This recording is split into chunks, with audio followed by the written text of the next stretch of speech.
നോക്കൂ, നിങ്ങൾ 2013 വരുന്നു, 2014 വരുന്നു, പിന്നെ നിങ്ങൾ പാർട്ടി ഉണ്ടാക്കുന്നു, ഡൽഹി നിങ്ങൾ ആദ്യമായിട്ട് പിടിക്കുന്നു. നോക്കൂ, ഇതൊരു അഴിമതി വിരുദ്ധ മൂവ്മെന്റിന്റെ ഭാഗമായിട്ട് വരുന്നു. അന്ന് ഡൽഹിയിലെ ജനങ്ങളുടെ മുഴുവൻ പിന്തുണ ഉണ്ടായിരുന്നു. കെജ്രിവാൾ അവിടുത്തെ ഒരു വലിയ ഹീറോ ആയിരുന്നു. പക്ഷേ കെജ്രിവാളിന്റെ പാർട്ടി ഇതാ 2020 ശേഷം വേട്ടയാടപ്പെടുമ്പോൾ, അദ്ദേഹം തന്നെയും അറസ്റ്റ് ചെയ്യപ്പെടുമ്പോൾ ഡൽഹിയിൽ ഒരു പൊതുവികാരവും നമ്മൾ കണ്ടില്ല. നിങ്ങളുടെ ഡൽഹിയിൽ കെജ്രിവാളിനെ അറസ്റ്റ് ചെയ്തുകൊണ്ട് പോകുമ്പോൾ ഉണ്ടായില്ല ജനങ്ങളുടെ വികാരം. അതിനുശേഷം നിങ്ങൾ പ്രഖ്യാപിച്ച വലിയ പ്രൊട്ടസ്റ്റുകളിൽ ജനങ്ങളുടെ പങ്കാളിത്തം ഉണ്ടായില്ല.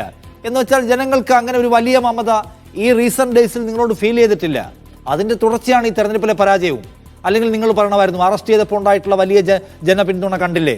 അപ്പോഴും ഇല്ല ജനപിന്തുണ, ഇപ്പോഴും ഇല്ല ജനപിന്തുണ എന്നല്ലേ നമ്മൾ സാധാരണ ലോജിക്കിൽ മനസ്സിലാക്കേണ്ടത് അരുൺ?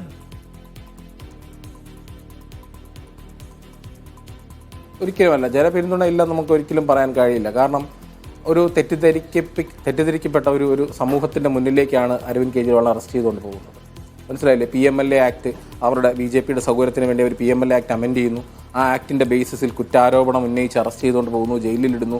അതൊരു ജിമിക്കാണ്. അതായത് ജനങ്ങളുടെ മുന്നിൽ അരവിന്ദ് കെജ്രിവാളിനെ തരം താഴ്ത്തി കാണിക്കാനും അല്ലെങ്കിൽ അഴിമതിക്കാരനാണെന്ന് കാണിക്കാനും BJP ചെയ്ത കുറേ കുതന്ത്രങ്ങളുടെ ഭാഗമായിട്ടാണ്. അത് പെട്ടെന്നൊരു ജനതയ്ക്ക് മുന്നിലേക്ക് എത്തുമ്പോൾ അവർ തെറ്റിദ്ധരിക്കപ്പെട്ടിരിക്കാം. ആ ഒരു രീതിയിൽ BJP അതിനെ കറക്റ്റായിട്ട് മീഡിയാസ് മുഴുവൻ BJPയുടെ കൂടെ നിന്നു കൃത്യമായ ലെവലിൽ നോക്കിക്കഴിഞ്ഞാൽ പല കാര്യങ്ങൾക്കും വളരെ അനുകൂലമായി BJPയുടെ നിന്നൊരു സമൂഹത്തിലാണ് നമ്മൾ കാണാൻ കഴിഞ്ഞത്. ആ തെറ്റിദ്ധരിക്കപ്പെട്ട് നമ്മൾ കൃത്യമായി തന്നെ അറിയാൻ പറ്റും.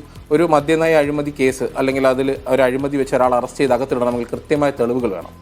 യാതൊരു തെളിവുകളും സമർപ്പിക്കാൻ ഇതുവരെ BJPക്ക് കഴിഞ്ഞിട്ടില്ല.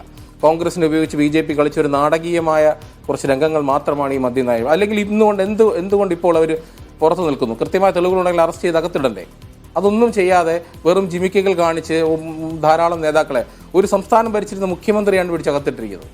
അത്രയേറെ മോശമായ രീതിയിൽ BJP തങ്ങളുടെ സംവിധാനങ്ങൾ ഉപയോഗിച്ച്, EDയും CBIയും ഇലക്ഷൻ കമ്മീഷൻ മുഴുവൻ സംവിധാനങ്ങൾ ഉപയോഗിച്ച് BJP നേതാക്കളെ പിടിച്ച് അകത്തിടുന്ന രീതി നമ്മൾ കണ്ടതാണ്. ഒരിക്കലും ഒരു സമൂഹത്തിൽ പോലും നടക്കാത്ത കാര്യങ്ങളാണ് BJP ഡൽഹിയിൽ ചെയ്യുന്നത്.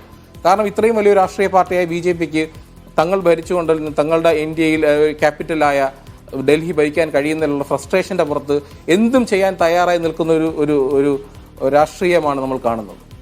അപ്പോൾ അതിനെ തുടർന്നുണ്ടായ പ്രശ്നങ്ങളാണ്. അല്ല ജനങ്ങൾ കൂടെ നിൽക്കുന്നില്ല എന്ന് ഒരിക്കലും പറയാൻ കഴിയില്ല. കാരണം നമ്മൾ ഡൽഹിയിലെ സാധാരണ ജനങ്ങളുടെ അടുത്തോട്ട് ചെന്ന് ഇറങ്ങിച്ചെന്ന് സംസാരിച്ചാൽ നമുക്കറിയാൻ പറ്റും, കൃത്യമായി കേജ്രിവാൾ എന്നല്ലാതെ അവർക്ക് വേറൊരു പേരും പറയാനില്ലാത്തൊരവസ്ഥയിൽ ഡൽഹിയിൽ ഞങ്ങൾ കണ്ടതാണ്.